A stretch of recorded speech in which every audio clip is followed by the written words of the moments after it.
कार्तिक महात्मा अष्टादश अध्याय।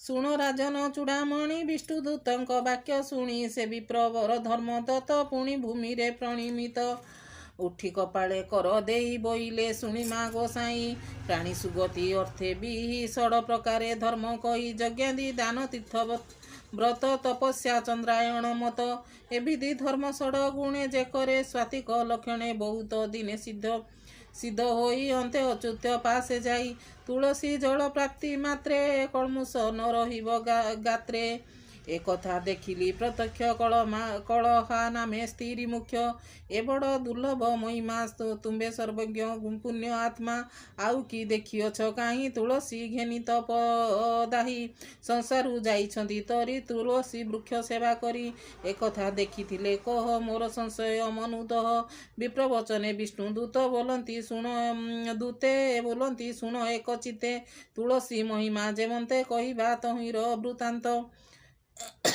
तुलसी महिमा जेमंत कहिबा तहिर वृत्तांत पूर्वे जे कांची नरपति नाम ता चक्रवर्ती विष्णु भक्त पणे राजा धर्मे पालई जन प्रजा जावत रजईबित तावत धर्मे थाई चितम धर्म सकल जने प्रीति धर्मे संचयी सर्वकीर्ति आत्मार तारण निमंते विष्णु सेवई शुद्ध चिते पूर्वे समुद्र तीरे राजा नित्य करई विष्णु पूजा पाषाण देउल तोड़ाई पारुषे पोखरी खोलाई विविध तरु फल पुष्पे जतने रोपी पाचारी पासे गड़ाई सुवर्ण प्रतिमा अनंत पुरुष उत्तमा प्रसाद मध्य ताकु स्थापी आगे पूजई नाम जपी नवीन रत्न हीरा लीला माणिक्य मुकुता पड़ा दैवु दुर्ज पद्मराग मणि मर्कत रत्न आदि आणी मंडी मंडणी करी विष्णु अंगे वस्त्र कुसुम नाना रंगे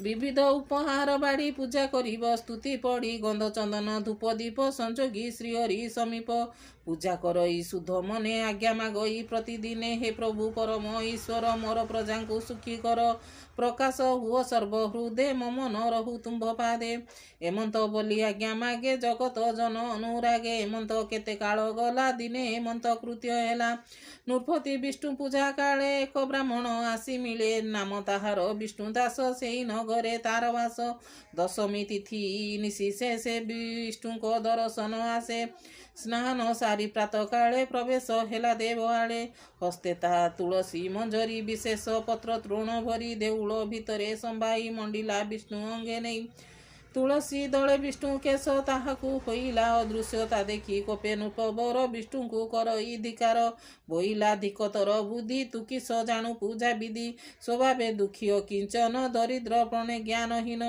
तोते मिलिब आउ किस विष्णु को करिबु संतोष देख मोहर पूजा विधि रत्न कांचन सर्वसिद्धि मणिछि विष्णु कलेवर केमंत दिशई सुंदर तु आसी बेश भ्रांति कलु तुलसी दले उहाड़िलु एणु मो मने महाताप न देखी विष्णु निज रूप तुझे ब्राह्मण दुष्ट बुद्धि नष्ट केवल कर्ण मध्य श्रेष्ठ वर्ण मध्य श्रेष्ठ तेणु सहिलु तोर दोष आउ बोली बुओ बाकी राजा वचन विप्र शुणी सधीरे कहुअछि बाणी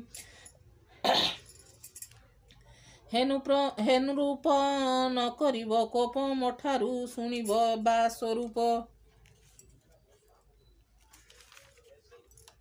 उत्तम ऋषिंक वचने मु शुणी अछि पूर्व दिने विष्णु पूजा निमंते द्रव्य बहु विधाने भिजाइब पृथ्वी तुले पात्र करी ब्रह्मा वचने शक्ति धरी द्रव्य संचिव शुद्ध चिते सात समुद्र जल जेते अर्घ्य निमंते जेते क्षीर मेरु समाने अलंकार शपथ निधि रत्न मणि मंडिबी विष्णु अंगे आणी पारिजातक आदि पुष्पे मलय चंदन सुबासे जगते जेते स्वाद फल पूजारे बाड़िब सकल 16 बाड़े भावे पूजा विधि निगम मंत्र करी सिद्धि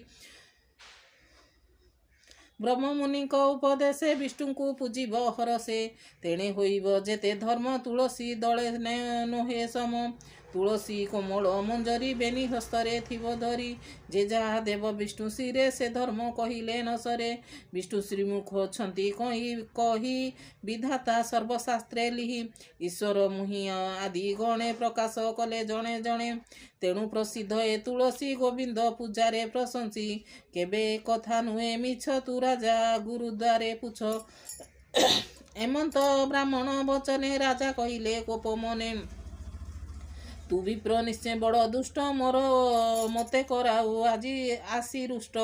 ଏ ମୋର ଧର୍ମ କୀର୍ତ୍ତି ଯେତେ ପ୍ରକାଶ ହେଉଛି ଜଗତେ।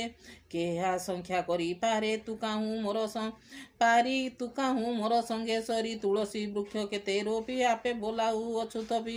ଆପଣା ଗୁଣ କହୁ ବନ୍ଦୀ ମୋର ବିଶେଷ ଧର୍ମ ନିନ୍ଦି। ଏକଥା ପ୍ରସନ୍ନ ବୁଝିବା ଚାଲ ଉତ୍ତମ ସ୍ଥାନେ ଯିବା।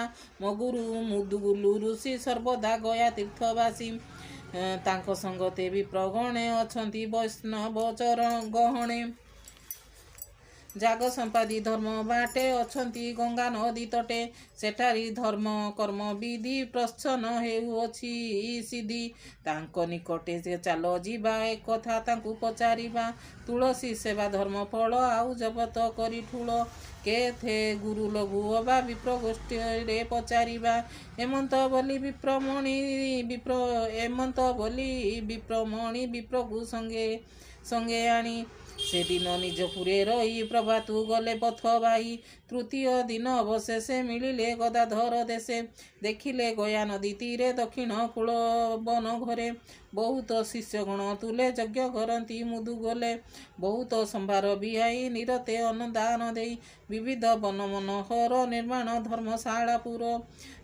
ଯତି ବୈଷ୍ଣବ ବୃନ୍ଦ ମିଳିବ ତୁଳସୀ ବନ ପ୍ରତିପାଳି ଦିଅଇ ନାନା ଉପହାର। ବିଷ୍ଣୁ ସେବାରେ ତତ୍ପର ତୁଳା ମକର ମେଷ ମାସ ଶ୍ରୀ ଏକାଦଶୀ ଉପବାସ। ଏ ଧର୍ମ ମାନ କହି ସୁଖେ ଦିନ ବଞ୍ଚନ୍ତି ଅତି ସୁଖେ। ତା ଦେଖି ଚୋଳ ଚକ୍ରବର୍ତ୍ତୀ ଆନନ୍ଦେ ଚାହିଁ ଚଉକତି। ସେ ବିଷ୍ଣୁ ଦାସ ଦ୍ୱିଜ ବର ମନେ ଚିନ୍ତଇ ଚକ୍ରଧର। ଆନନ୍ଦେ ଯଜ୍ଞ ସ୍ଥାନ ଦେଖି ରାଜା ସହିତେ ଚିତ୍ତେ ସୁଖୀ। ସୁମରି ଗୁରୁ ଉପଦେଶ କହଇ ମହାଦେବ ଦାସ। ସକଳ ଲୋକ ଚିନ୍ତି ହରି ଭବସାଗରୁ ଜୀବ ତରି। ଇତି ଶ୍ରୀ ପଦ୍ମପୁରାଣ ଉତ୍ତରାଖଣ୍ଡେ।